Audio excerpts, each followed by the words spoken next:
मध्य प्रदेश विधानसभा चुनाव के लिए वोटिंग खत्म हो गई है और 4 दशकों का रिकॉर्ड इस बार एमपी में टूट गया। मध्य प्रदेश में पिछले 8 चुनावों का इतिहास देखेंगे तो साल दर साल वोटिंग प्रतिशत में बढ़ोतरी हुई है। साल 2018 के विधानसभा चुनाव में 75.63% वोटिंग हुई थी तो कांग्रेस की सरकार बनी थी। इस बार मध्य प्रदेश में 76.55% से अधिक वोटिंग हुई है। बम्पर वोटिंग से बीजेपी और कांग्रेस दोनों को उम्मीदें हैं।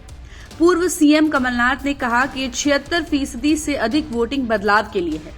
साल 2018 में जनता ने अधिक वोटिंग की थी तो कांग्रेस की सरकार आई थी। इसके साथ ही बीजेपी को भी बम्पर वोटिंग से उम्मीद है। इस बार महिलाओं ने भी बढ़ चढ़ कर वोटिंग किया है। ऐसे में बीजेपी की उम्मीदें परवान चढ़ रही है।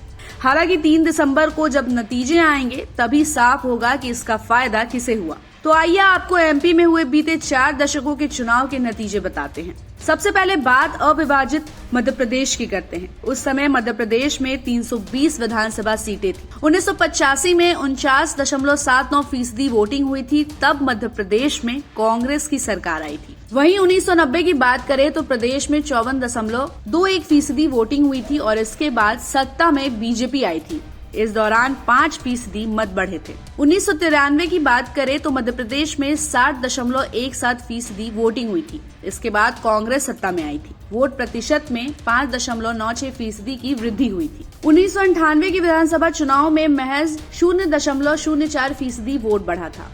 तब पूरे प्रदेश में 60.21% वोट पड़े थे। इसके बाद भी कांग्रेस की सरकार आई थी। इस चुनाव में बीजेपी को 119 और कांग्रेस को 172 सीटें मिली थी।